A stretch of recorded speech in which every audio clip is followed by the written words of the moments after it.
Ал міне отандық өнім складқа келдік, өндіріс складына. Қараңыздар. Міне бүгінгі дайын жасалған тауарлар көрсеңіздер болады.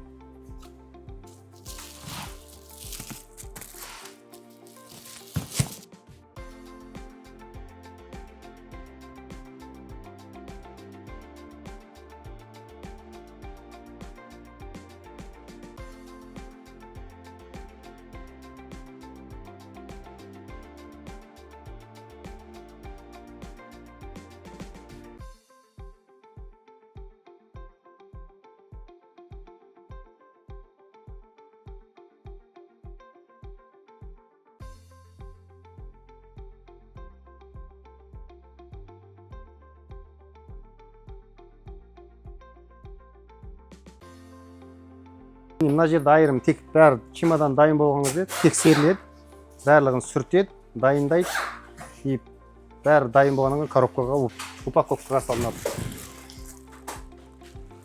Міне мына жақта қазір 12-15 адам жұмыс істеп жатыр, нақты бүгінгі күнде.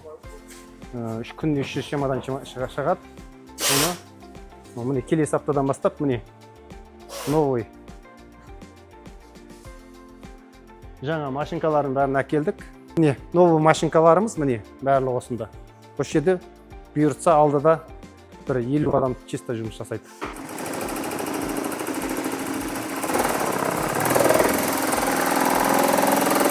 Запчастарды екінші этажда міне сол жаққа қоямыз дайын өнімдермен.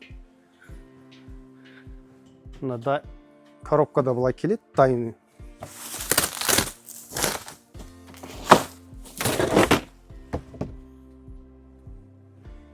Колесалар бөлек, отдельно запчастарымен. Соны өзіміз тігіп, запчастары дайындаймыз.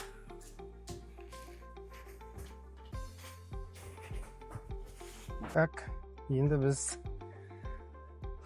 жаңа складтан жақында бізге жаңадан новый бутиктерімізді ашып жатырмыз. Сол жақта ремонт барысы жүрілуде. Бұйыртса соны көреміз.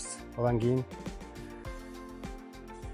ашылған сәтін сіздерге көрсететін боламыз. Енді іске сәттілік дейміз.